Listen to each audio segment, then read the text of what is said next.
Yes, hello, welcome back to the Rugby League Forecast podcast. My name is Connor Moran, and today I will be going through the round 7 tips of the 2026 season. What a round we have coming up. Let's just review quickly before I get started on the last six weeks of rugby league. I mean, Vegas feels like a long time ago now, doesn't it, between the Cowboys and the Knights? And what we've seen with the Cowboys back then, they were so bad in that game against Newcastle. They just, you know, they were really poor. They're opening 2 matches, and now they've won 4 games since. So if they beat Manly tonight, that'll be 5 wins on the trot for the Cowboys. So funny game, rugby league, how quickly it can turn around. I think the biggest upset of the season so far in the opening 6 weeks of the competition was no doubt the Bulldogs beating the Panthers last Thursday night. I think they were paying about $5.80. So if you tipped them, congratulations. I've got no doubt a lot of Bulldogs fans would have had some faith and tipped them. And gee, I tell you what, Lachlan Galvin was absolutely unbelievable last Thursday night for the Doggies. Fair to say that it's been a pretty unpredictable starts of the season, and we're seeing a similar pattern as of 2025. I always feel that last year was probably the best year of rugby league we've seen since 2005. And when I talk about it being the best year, I talk about the spectacle of the game.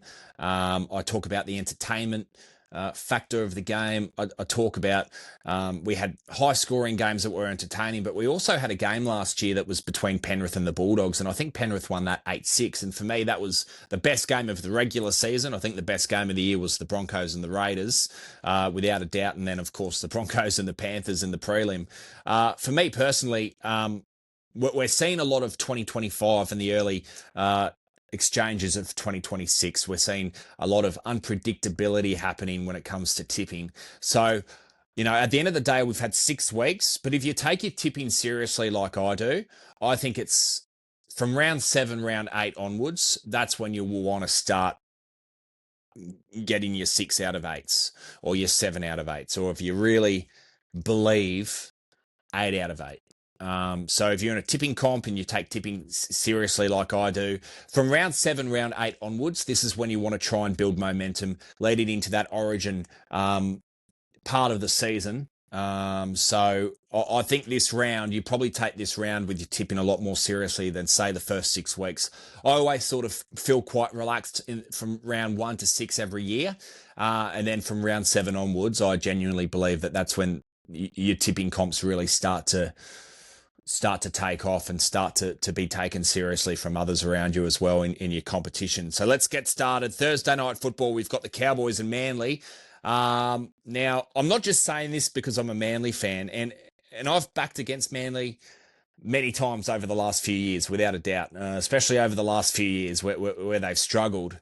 I've always, wanted them to win, and I hate tipping against them, but I have been guilty and feel bad of the fact that I have tipped with my head and not my heart over the last few years. As I go into season 2026, I've tipped Manly every week, and the first 3 games was grim.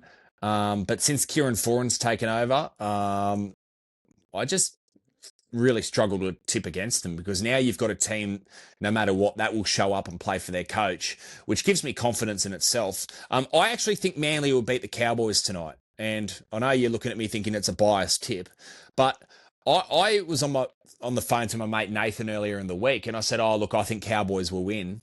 And then he said Reed Marnie's out, and I went, "Oh shit!" He said this was before the team list came out. He said Reed Marnie's expected to be ruled out, and I thought, "Oh, okay." So Sonny Luke comes in, but is Sonny Luke an 80-minute hooker? He had a great game last week when he came on against Brisbane, but man, I tell you what, Reed Marnie's creativity out of dummy half is a huge loss.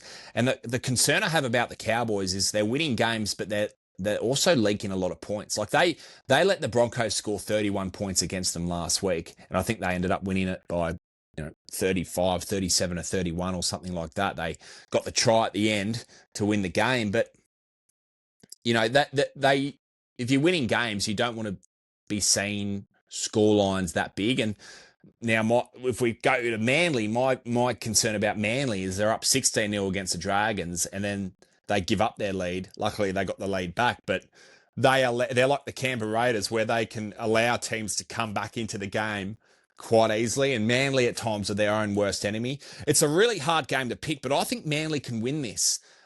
If the conditions are dry and hot, I actually think that will suit Manly. I don't like Manly in wet weather football. I feel like they really struggle. They like to pass the football and use the edges. But I like Manly in this game. I think Manly at the odds, what, $2.60 here. I'm in a tipping competition. I tip footy where the betting odds are based on the points. So if I tip Manly, I get 2.60 points. I'm gonna tip Manly here. I think Manly will win. And I like Siwa Takiaho coming back on the bench too. So I think Manly win this game. Raiders and Storm, for some reason, call me crazy, I am so confident on Melbourne winning this game. Like, even though Raiders beat South Sydney last week, I didn't like what I saw from Canberra at all. Like 10 minutes to go, the game was over, and yet they somehow, their discipline is so poor, and they somehow let opposition sides come back. I remember round one against Manly, they were up with 14 points with 7 minutes to go, and all of a sudden it went into golden point. Like, this is what Canberra do. I think Melbourne, I think they're going to go in, and I could actually see this being a big win to Melbourne.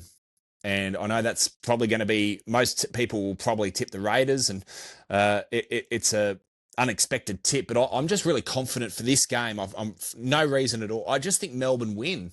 I really do. I like their lineup in this game, and I think they'll learn plenty over the last few weeks. I mean, if you put things into perspective too, Melbourne beat the team that's probably going to win the premiership and the best team we've ever seen. They got beaten by 50. They got beaten against the premiers last year. Sure, they should have won that Cowboys game, and they were horrible against the Warriors. But, if they're up against a couple of sides towards the bottom of the ladder, I don't know if it's all that grim. I'm tipping Melbourne to come back and be a real premiership force, to be honest. I understand they've got injuries, but, when Sean Bloor comes back into the side, he's been named on the reserves list. I give them a red hot chance to. I absolutely believe that they can still win the premiership. I reckon the Melbourne Storm can still win the grand final. I think they're going to win this game in Canberra and win it really well. I think Velio Tamale's been dropped. Sebastian Chris has moved to the wing, but I just. I think they miss Chris in the centres, actually, to be honest. And Simmons Sasangi's been good. Matthew Tomoko comes into the centres. So, I think Melbourne win that well. Dolphins, Panthers. Fuck, I tell you what, I know it's easy to tip Penrith here. I think the Dolphins are a red-hot chance of winning this game. I know that sounds absolutely fucking crazy, but that is the game of rugby league. It's crazy. It's unpredictable. I'm going to tip Penrith with absolutely no confidence at all. I think Liam Martin's a huge fucking loss. He's done his MCL, expected to be out for 6 to 8 weeks. The Dolphins are coming off a bye, and their previous game was against Manly, where I think they lost that 52 points to 18. Manly absolutely smashed them, but as good as Manly were in that game, the Dolphins they beat themselves as well. Taking nothing away from Manly, the Dolphins, just the errors they made were just. It wasn't like the Dolphins. Their attack did not connect. Dolphins coming off a bye. Panthers with a disappointing loss against Canterbury last week. I think Penrith win, but I genuinely believe it's going to be a lot closer than what people believe. I think the Dolphins, seriously, if you want to tip an upset, I reckon this one Dolphins could win this. I really do. Up at Darwin, TIO Stadium. But I'm going to go Penrith in this one. So far I've gone Manly, I've gone the Storm, and I've gone Penrith. One upset in Manly, 2 favourites. Super Saturday kicks off 3 p.m. between the Wars, the Warriors, and the Gold Coast Titans. I think the Warriors win this and win this well. 13 plus, the Warriors will win this. Really big at their home crowd. What's the stadium called now? I don't know. I always remember it as Ericsson Stadium and Mount Smart Stadium. As a kid, I think it was Ericsson Stadium when I was in year 5. Ericsson Stadium and Mount Smart. I don't know what it's called now, but it's a great stadium. I'd love to go there one day. The atmosphere looks absolutely sensational. Love the Joker. the Joker, the Waz Joker fan, and then there's also got the Mr. Bean guy there as well. I like the Warriors in this game. South Sydney versus Dragons. Dragons are gone. They are dead set gone. The Souths will win this and win this well. Matt Duffy coming in at fullback, replacing Jai Gray. I think Matt Duffy will come in and do a tremendous job. I think Keon Kalamatungi's in for a big game as well. I mean, he's going to the Dragons next year, but I think he wants a point to prove and to say, hey, look, this is what you're getting, Dragons. You're going to get me, and you better be grateful for it, So I think he's going to have a tremendous game. The Tigers and the Broncos. Originally, I was going to tip the Tigers in this game. If it was a day game, I would tip the West Tigers. I've tipped the Tigers a fair bit this year, but I'm going to go Brisbane only based on the fact that Adam Reynolds is coming back into the side. It looks like it's Thursday right now, so I think it looks at the moment. Listening to the radio this morning, it looks like he's almost a certainty to play in this game. Corey Pakes will not be playing, but there's this young hooker there. He's about 19 years old in the Broncos system. Big raps on him. Cameron Bukowski. I think he's going to be a real player of the future. I think the Broncos win this. It's going to be a night game. Even though they lost it against the Cowboys last week, I really liked what Jesse Arthurs did at fullback. You know what you're going to get from him. He's going to do the tough stuff. He's not going to be the superstar Reece Walsh, cut out passes, sidestepping, line breaks here and there, but he's going to get the job done. And don't get me wrong, Brendan Elliott played for Manly many years ago, and he wasn't really known as a flashy player, wasn't known as a great player.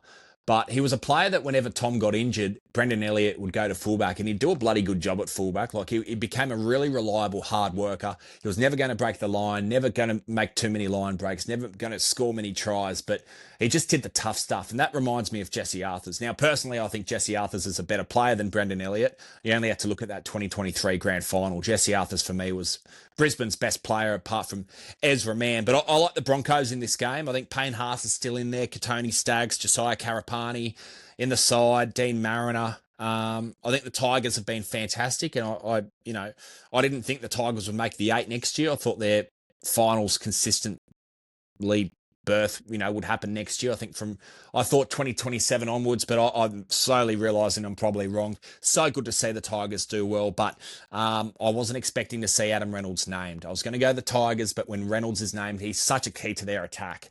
I like the Broncos in this one in a really tight game. Sunday afternoon football, Roosters versus Knights. No Dylan Lucas, up to 4 to 6 weeks with an injury. And we have Tyson Frizzell up to a month injured on the sideline for Newcastle. Frizzell, traditionally a back rower, has been playing in the middle now the last couple of seasons at Newcastle. Done a good job there, but I think, you've got Fletcher Sharp at fullback. Dylan Brown comes back into the game. Sandon Smith is now moved to 5'8", but I just genuinely believe that the Roosters are going to win this and win this big. I actually think this could be the biggest scoreline of the afternoon or of the round. If it's not this one, it'll be the next game. The Bulldogs will absolutely smash Parramatta, and I feel so sorry for Parramatta.